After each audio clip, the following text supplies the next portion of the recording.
జై శ్రీకృష్ణ అండి అందరికీ. మనం భక్తి యోగంలో 5వ శ్లోకంలోకి వచ్చాము. క్లేశోధికతరస్తేషాం అవ్యక్తాసక్తచేతసాం అవ్యక్తా హి గతిర్దుఃఖం దేహవద్భిరవాప్యతే. క్లేశః అధికతరః, కష్టము ఎక్కువగా ఉంటుంది. తేషాం, అటువంటి వారికి, అవ్యక్త అంటే అవ్యక్త రూపము పట్ల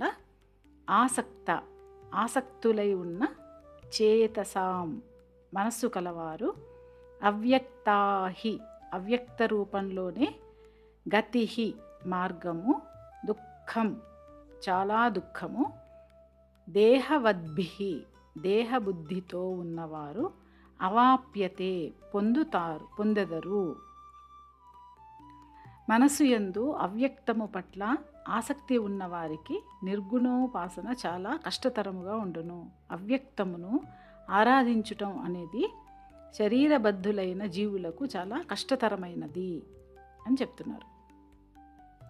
ఈ శ్లోకంలో మనం తెలుసుకోవాల్సిన ముఖ్య విషయాలు చూద్దాము.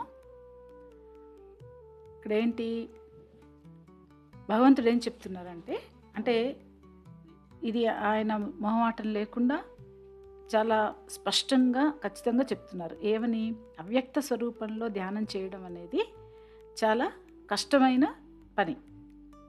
ఎందుకని అలా చెప్తున్నారు భగవానుడు? ఎందుకంటే మనము దేహంతో కూడిన వాళ్ళం. అంటే మన మనసులు ఎప్పుడూ రసరూపాలను వెతుకుతూ ఉంటాయి. భావాలు, ఆలోచనలపైన ఆధారపడి ఉంటుందన్నమాట మన మనసు. అంటే అది గుణాలు, ప్రవృత్తుల చేత నిగ్రహింపబడుతూ ఉంటుంది. అలా ఉన్న మనసుతో మనము అవ్యక్తము, అచింత్యము, నిరాకారము అయిన పరబ్రహ్మాన్ని ధ్యానించడం అంటే అంత సులభమైన విషయం కాదు.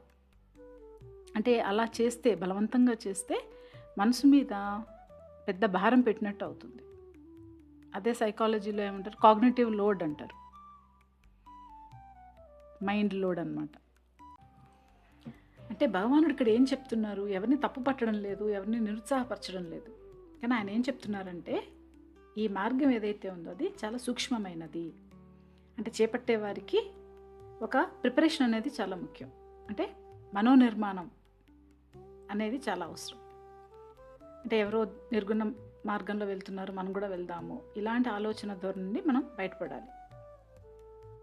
మనకి ఏది సహజమైన మార్గమో అది ఎంచుకోవాలి. సహజమైన మార్గం అంటే ఏంటి అంటే, ఏదో ఒక రూపాన్ని, అంటే భగవద్ రూపం అంటే ఒక మనలాగా ఒక మానవ రూపంలో ఉన్న వాళ్ళనే కాదు. అంటే శివుడు, రాముడు, విష్ణువు ఇలానే కాదు, ప్రకృతి శక్తుల్ని ఆరాధించే వాళ్ళు ఉన్నారు. దాని పట్ల భక్తి ఆరాధన అంటే పెంచుకోగలిగే వాళ్ళు ఉన్నారు. అది వాళ్ళకి సహజంగా రావచ్చు. అంటే సూర్యోపాసన చేసేవాళ్ళు, అగ్నిని ఉపాసన చేసేవాళ్ళు, అలాగే కొన్ని చిహ్నాలు అంటే ఇష్టపడే వాళ్ళు ఉంటారు. ఓం ఒక చిహ్నం కదా, ఓం ఆరాధన చేసేవాళ్ళు ఉన్నారు. అలా మనకి సహజంగా ఏది నచ్చుతుందో అది పట్టుకొని వెళ్తే అది ఏమవుతుందంటే మన ఆత్మ పరిణామానికి అది చాలా దోహదపడుతుంది. ఆత్మ పరిణామము అంటే ఎవల్యూషన్ ఆఫ్ సోల్. అంటే మన ఆత్మ దశలుగా పరిణామం చెందుతూ ముందుకు వెళ్తుంది. దానికి మనం ఎంచుకునే ఆధ్యాత్మిక మార్గం అనేది ఆధారభూతం అన్నమాట. సరే, ఏదో ఒక సహజమైన మార్గాన్ని మనం పట్టుకున్నాము, ప్రయాణం చేస్తున్నాము. కానీ ఆ ప్రయాణం అనేది ఎలా ఉండాలి? భగవానుడు ఏం చెప్పారు ఇంతకుముందు శ్లోకంలో? నిత్యయుక్తగా ఉండాలి. నిత్యయుక్త అంటే స్థిరంగా ఉండాలి, అత్యుత్తమ శ్రద్ధ ఉన్నదై మనం పెట్టగలిగినదై ఉండాలి. అప్పుడే మన ఆధ్యాత్మిక లక్ష్యానికి మనము దగ్గర అవుతాం అన్నమాట. ఇదండి వచ్చే వీడియోలో 6వ శ్లోకంలో కలుద్దాము. అంతవరకు జై శ్రీకృష్ణ.